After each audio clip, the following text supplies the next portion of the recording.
दीदी, आपने सुबह सुबह इतना सारा काम कैसे निपटा लिया? और ये क्या, बस एक शॉल में हो, ठंड नहीं लगती? नहीं देवरानी जी, इतनी ठंडी भी नहीं है। मैंने नल के नीचे पानी रख दिया है, आप भी जाकर नहा लो। आप नहा चुकी? हाँ, सुबह 4 बजे ही नहा लिया मैंने। जिठानी की बात से नीलम हक्की बक्की रह जाती है। सुबह 4 बजे? बाप रे, मेरी तो हिम्मत भी ना हो। आपको ठंड नहीं लगती? मैं तो बर्फ जैसी जम जाऊंगी। नहीं, सूरज उगने से पहले नहाओ तो जमीन का पानी ठंडे के मौसम में गर्म रहता है, इसीलिए मुझे 4 बजे नहाने में ठंड नहीं लगती। और गांव में रहकर थोड़ी सी आदत है और थोड़ा सा हेवी खान पान के कारण भी ठंडी बैलेंस हो जाती है। जाओ नहा लो, मैं मूंगफली भून देती हूँ। चाय मूंगफली खाओगी तो ठंड भाग जाएगी। नहीं, मुझे मूंगफली नहीं पसंद और मैं ठंडे पानी से नहा नहीं सकती। प्लीज मेरे लिए पानी गर्म कर दो दीदी। नीलम के कहने पर गुड़िया चूल्हे पर आग जलाकर उसके लिए एक भगोना पानी गर्म करती है और नीलम ठंडे पानी से नहाती है। गर्म पानी से नहाने के बाद भी ठंड लग रही है। इस घर में बाकी लोगों को ठंड क्यों नहीं लगती है? नीलम नहाकर जल्दी से 2 स्वेटर पहन लेती है, लेकिन फिर भी उसे ठंड लग रही थी, जिससे वो लॉन्ग कोट पहनकर ऊपर से मफलर पहन लेती है। अरे कहीं बाहर जा रही हो तुम? हाँ नहीं, ठंड लग रही है ना, इसीलिए। जिसके बाद नीलम ठंडी में ढेर सारे मोटे कपड़े पहनकर मुश्किल से काम करने लगती है। एक तो इतनी ठंडी, ऊपर से पानी छूने की हिम्मत नहीं। इतने मोटे कपड़े पहनकर तो बैठा ही नहीं जा रहा। नीलम के नखरे अब दिन ब दिन बढ़ते जा रहे थे, जो घर में किसी को पसंद नहीं आते थे। जहां गांव की हल्की ठंड में 3-4 ठंडी के कपड़े पहनने के बावजूद नीलम को ठंड अलग लग रही थी, तो वहीं गुड़िया गांव में रहने वाली नीलम की जिठानी एक हल्की शॉल में पूरी ठंडी बिता देती थी। और कभी कभी तो शॉल धुला होता तो वो एक दुपट्टा ओढ़कर ही रह जाती थी। एक दिन, बहू बेटा, जब से तुम लोग शहर गए हो, एक बार भी गांव की कुलदेवी के दर्शन करने नहीं आए। 3 साल से कुलदेवी के दर्शन नहीं किए हैं तुम दोनों ने। कल सुबह हम माता के दर्शन करने चलते हैं, सभी तैयार रहना। जी माँ। अगली सुबह सभी कुलदेवी के दर्शन के लिए जल्दी से नहा धोकर तैयार हो जाते हैं। जहां सभी ने ठंडे पानी से नहाया था, तो वहीं नीलम 1 घंटे चूल्हे पर पानी गर्म करती है और फिर वो नहाती है। जिसके बाद शहर से लाए हुए ढेर सारे गर्म कपड़े पहनकर ऊपर से लॉन्ग कोट और मफलर पहन लेती है। हाथ में दस्ताने, पैरों में जूते पहन लेती है। भाभी, हम कुलदेवी के दर्शन करने जा रहे हैं, पहाड़ों में नहीं जा रहे हैं जो आपने इतने सारे कपड़े पहन लिए हैं और ऊपर से नीचे तक ढक गई हो। मेरी ठंडी से जान चली जा रही है, तुम्हें क्या पता? पता नहीं आप लोगों को एक शॉल में ठंडी कैसे नहीं लगती। नीलम को छोड़कर घर के सब ने हल्के कपड़े पहने थे। राजा और करण ने केवल एक गर्म जैकेट पहनी थी, तो वहीं सास, नंद और जेठानी ने स्वेटर पहनकर शॉल ओढ़ रखा था। सभी सुबह सुबह कार से कुलदेवी के दर्शन करने जाते हैं। पूरा परिवार कुलदेवी का आशीर्वाद लेकर जब रिटर्न घर आते हैं तो अरे ये क्या बहन जी, आपकी बहू कश्मीर जा रही है क्या, जो इतने कपड़े ओढ़ रखे हैं? नहीं, बहू को ठंडी ज्यादा लगती है ना, इसीलिए। अगर ऐसा है तो डॉक्टर को दिखाओ, अभी तो ठंडी शुरू भी नहीं हुई है ढंग से। और ये शहर वालों को यही दिक्कत है। घर में आने के बाद देख लो, काट दी ना नाक मोहल्ले में बहू तूने। एक मेरी गांव की बड़ी बहू है, एक शॉल में पूरी ठंडी बिताती है। इसकी और साड़ियां भी कोई भारी भरकम नहीं, हल्की ही पहनती है। अब मेरी क्या गलती है, मुझे ठंडी लगती है तो?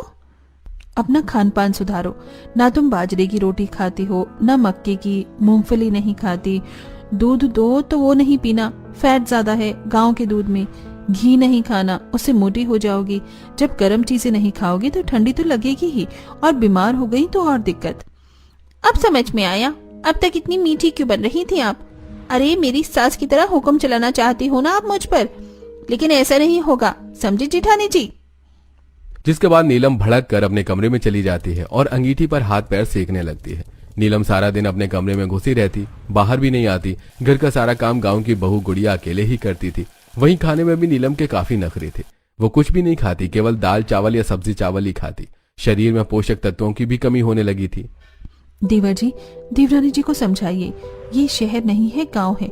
और गांव की ठंड में अगर गर्म चीजें नहीं खाएंगी तो तबीयत खराब हो जाएगी। यहाँ तो ये खाना भी ढंग से नहीं खाती।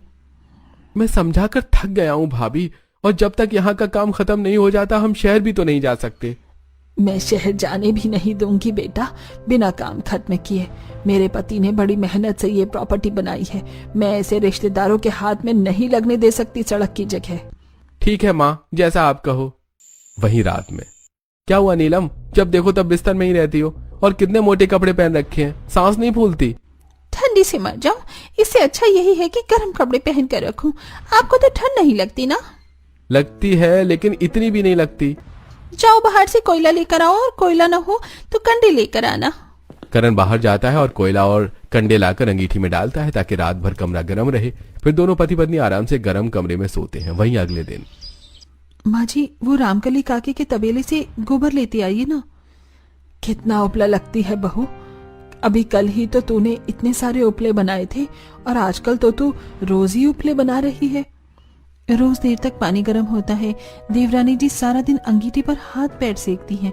उपले तो खत्म होंगे ना। अब तो मैं इस लड़की से परेशान हो चुकी हूँ।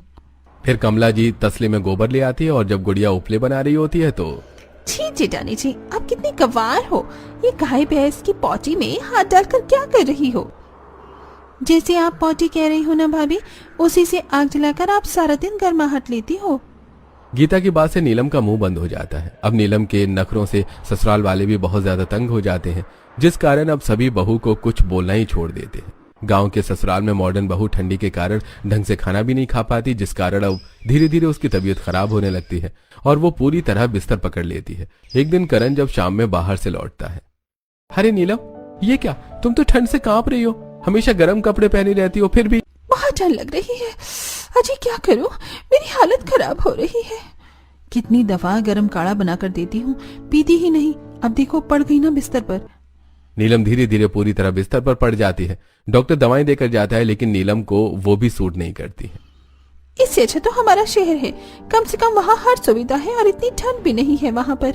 यहाँ तो ना हीटर है ना गीजर। अब तो ऐसा लगता है ठंड से मर जाऊंगी। मेरा बुखार भी कम नहीं हो रहा है। राई का पहाड़ बनाकर रखी हो जब से आई हो, जितनी ठंडी है नहीं उसका तो रट लगा रखी हो। भाभी को देख लो, कैसे एक शॉल ओढ़कर सारा काम करती है। क्या वो इंसान नहीं है? तुम्हारे पास 10 जोड़ी ठंडी के कपड़े होंगे, फिर भी तुम्हारी ठंडी कम नहीं हो रही। करण गुस्से से वहां से चला जाता है। वहीं बिस्तर पर बीमार पड़ी नीलम रोने लगती है। परेशान नहीं होती, रोती नहीं है, तुम जल्दी ही ठीक हो जाओगी। क्यों माँ जी? हाँ बेटी, चिंता मत कर, लेकिन अब हम जो कहेंगे तो वही करेगी, बस। नीलम रोते हुए हामी भरती है, जिसके बाद गुड़िया रसोई में जाती है और अदरक, गुड़, इलायची, हल्दी, तुलसी के पत्ते, लौंग और काली मिर्च को पानी में उबालकर नीलम के लिए काढ़ा बनाकर लेकर आती है। लो देवरानी जी, आप ये पियो, आपको आराम मिलेगा। दीदी, ये तो बहुत कड़वा है। चाची, ये तो बिल्कुल कड़वा नहीं है। मम्मी रोज हमें काढ़ा पीने को देती है। चलो मैं भी पीती हूँ, आप भी पियो, देखते हैं पहले कौन खत्म करता है। ऋतु को काढ़ा पीते देखकर नीलम भी काढ़े का गिलास लेती है और नाक बंद करके एक सांस में पूरा काढ़ा पी जाती है। ये तो बहुत कड़वा था। उल्लू बनाया, बड़ा मजा आया। मैंने तो गुड़ और हल्दी का पानी पिया था ताकि ठंडी न लगे। अभी मैं छोटी हूँ ना, तो माँ कहती है कि मुझे गुड़ का पानी पीना चाहिए। काढ़े से शरीर की गर्माहट हाथ से ज्यादा बढ़ जाएगी। दीदी, इसे नानी के यहाँ क्यों भेज दिया था आपने? ये तो बहुत प्यारी है और समझदार भी। अब यही आपकी देखभाल करेगी। देखो कितनी स्ट्रिक्ट है ये। सभी हंसने लगते हैं। अब सास, नंद और जिठानी मिलकर नीलम की खूब सेवा में लग जाती हैं। लो, मैंने नीलम के लिए खाना बना दिया है। माँ जी, आप उसे खिला दो, मैं खिलाऊंगी तो नखरे करेगी। हाँ, ला बहू, मैं खिला आती हूँ। फिर कमला जी सरसों का साग, मक्के की रोटी, दाल, चावल सब लेकर नीलम के कमरे में जाती हैं। माँ जी, मैं इतना हैवी खाना नहीं खा पाऊंगी और इसमें तो ढेर सारा घी भी भरा हुआ है। नहीं खाएगी तो लाठी मारूं और बीमार हो जाना। फिर चुपचाप खा, चल। सब बहू, नौटंकी कर ली अब तूने। अब नहीं करने दूंगी तुझे मैं और नौटंकी। देखो चाची, मैं भी रोटी खाती हूँ, आप इतनी बड़ी हो फिर भी डरती हो। ऋतु को देखकर नीलम खुश हो जाती है। वहीं सास कमला बड़े प्यार से नीलम की सेवा करती है। उसे घी में रोटी बोर कर सरसों के साग में लपेट कर खिलाती है। सास का प्यार देखकर नीलम सारा खाना खत्म कर देती है। लो भाभी, गर्म पानी और आपकी दवाई। मैं गर्म पानी नहीं पीऊंगी, मुझसे गर्म पानी नहीं पिया जाता है। बहुत थप्पड़ लग जाएगा।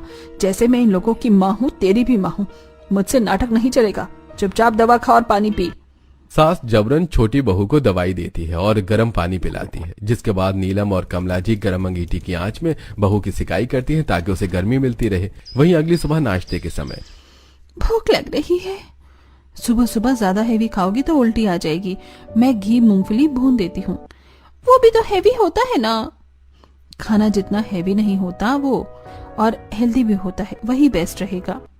फिर जिठानी गुड़िया नीलम को घी में पली हुई मूंगफली और चाय देती है।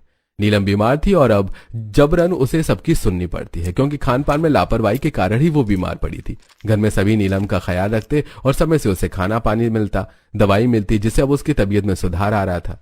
अब तो ये ठंडी में कपड़े नहीं सूखते हैं, ऊपर से भाभी की तबीयत खराब है, उन्हें ठंडे कपड़े पहनने को दिए तो और तबीयत खराब हो जाएगी। हाँ तो 4 दिन से बिजली कटी हुई है ना, कोई ना, लाओ मैं इसे सुखा देती हूँ। फिर गुड़िया एक कोयले की स्त्री में कोयला डालकर नीलम के हल्के भीगे कपड़ों को सुखाती है। ये देख नीलम अब रुआसी हो जाती है। मैं जब से यहाँ आई हूँ आप लोगों को कितना तंग किया मैंने, लेकिन फिर भी आप लोगों ने बिना कुछ कहे मेरी इतनी सेवा की, मेरा ख्याल रखा। इतना तो मेरे घर वाले भी मेरे लिए नहीं करते। जाओ नहा लो, पानी गर्म कर दिया है और कपड़े भी सुखा दिए हैं। नीलम नहाने चली जाती है। अब घर वालों को इतनी केयर देखकर नीलम का दिल पिघलने लगता है, उसका मन पूरी तरह बदल जाता है। वहीं घर वालों की देखरेख और सही खान पान से अब नीलम की तबीयत भी बिल्कुल ठीक हो जाती है। क्या बात है चाची, आज आपने 3 स्वेटर नहीं पहन रखा है? पता नहीं कैसे अब मुझे ठंडी कम लगने लगी है, अब तो इतनी परेशानी नहीं होती। हाँ, क्योंकि गुड़िया ने तुम्हारी डाइट सुधार दी है और हैवी खान पान से शरीर में गर्मी बढ़ जाती है ठंडी में। लो देवरानी जी, मूंगफली खाओ, ठंडी में मूंगफली अच्छी होती है।